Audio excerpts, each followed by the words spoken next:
नमो तस्स भगवतो। हमारे साथ बौद्ध दर्शन पे दर्जनों किताब लिखने वाले श्रीपद प्रसाद चौधरी जी हैं।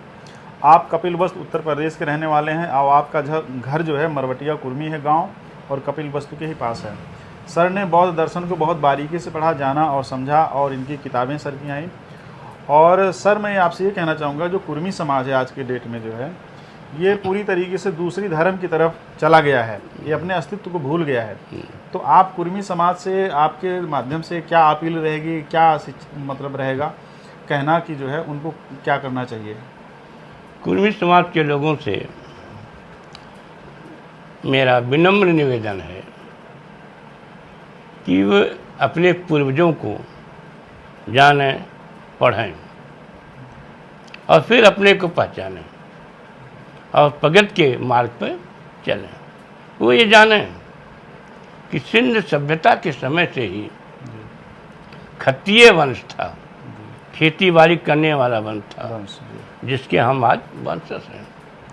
बुद्ध काल में जितने भी महाजनपद थे या 10 गणराज्य थे, उन गणराज्यों के राजा सब खत्तीय वंश के थे और कुर्मी वंश के थे। आपने सुना होगा मल्ल गणराज्य, जी सर, पिप्पलवन के मौर्य, रामग्राम के कोलिये, वैशाली के लिच्छवी, ये सब कुर्मी वंश से ही संबंधित थे। मल्ल वंश अपने को बीच में क्षत्रिय कहता था, लेकिन अब सही रास्ते पे आकर के अपने को कुर्मी वंश मानने लगे हैं। और ये मल्ल जाति जो वर्तमान में है, पहले खत्तीय थे, अब बुद्ध काल में थे, आज से 27-28 वर्ष पहले थे। उनकी संतति आज कुर्मी के नाम से जानी जाती है। कुर्मी वंश माने कु माने पृथ्वी, रमी माने रमण करने वाला। भूमि में जो रमण करता है अर्थात कृषि कार्य जो करता है वही कुर्मी होता है। और कुर्मी वंश के लोग आज पूरे भारत वर्ष में जम्मू कश्मीर से लेकर दक्षिण तक, फिर राजस्थान से लेकर बंगाल तक विभिन्न नामों से बिखरे हुए हैं। आज पूरे भारत में इनकी जनसंख्या जो है वो 25-30% के लगभग है।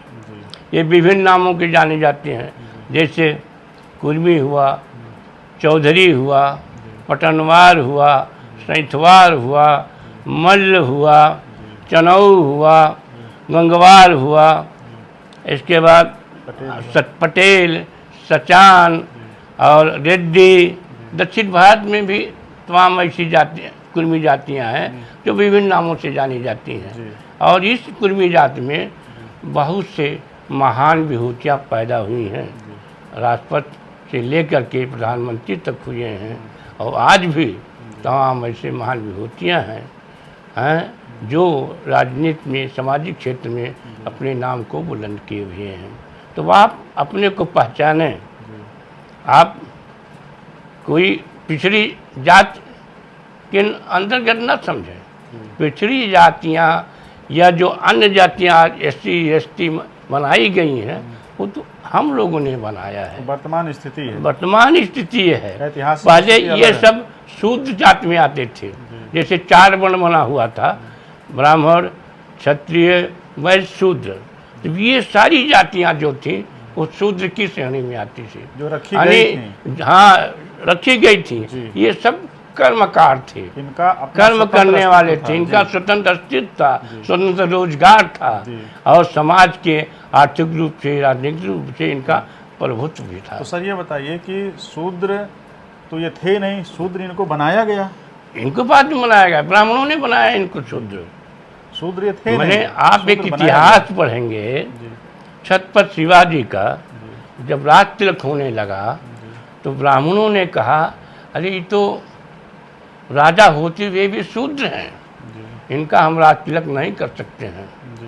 तो उनका राज तिलक जो कुछ ब्राह्मण पैसा लेके तैयार भी हुए तो पैर से राज तिलक किए। इतनी घटिया सोच थी इन ब्राह्मणवादियों की कि पूरे जो कर्मकार लोग थे, जो आर्जक संघ थे, अर्चक लोग थे, उनको विभिन्न जातियों में उपजातियों में बांट करके बंटाधार कर दिया कि कभी एक ना हो पाए और हमारे खिलाफ आवाज़ ना हो। सर, तो कुर्मी समाज को किस धर्म को फॉलो करना चाहिए? उनका ऐतिहासिक धर्म क्या है? हमारे कुलवंश, हमारे पूर्वज भगवान बुद्ध थे। बुद्ध द्वारा जो धर्म चलाया गया, बौद्ध धर्म, उन्हीं के हमको अनुयायी बनना चाहिए। उसी धर्म का हमें पालन करना चाहिए, उसी के रीति रिवाज को हमें अनुसरण करना चाहिए।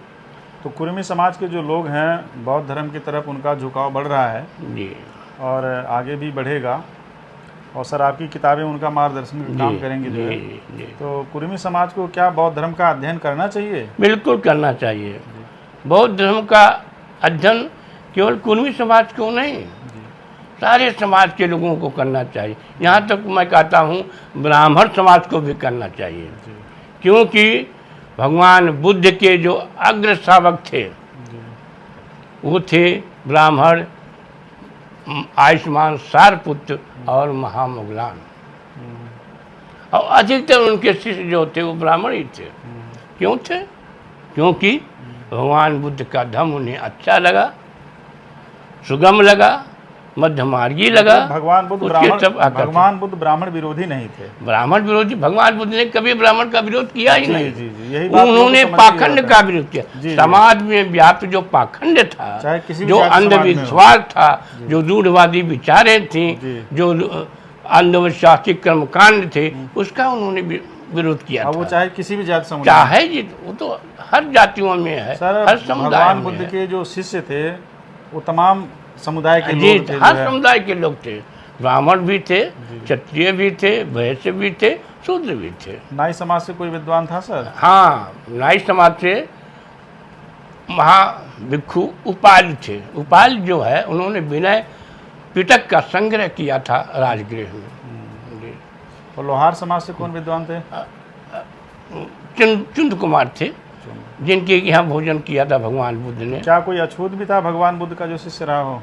जी, भगवान बुद्ध के शिष्यों में कोई तमाम भी रहा है? शिष्य थे, हजारों लाखों की संख्या में उनके शिष्य थे, जिसमें थे प्रमुख हैं, सुमंगल हैं, और ये है उपाली, सुमंगल हैं, सुनीति हैं, और कुछ चंडालिका भी है, कुछ भिक्षुणियाँ भी थी जो अनुसूचित जात जिसे हम कहते हैं उनसे संबंधित थी वो सब। तो सर, बहुत बहुत धन्यवाद आपका जो है इतनी महत्वपूर्ण जानकारी के लिए। और हम सर से फिर मिलेंगे जब सर की नई किताब प्रकाशित होकर के आएगी। नमोदय सर। नमोदय।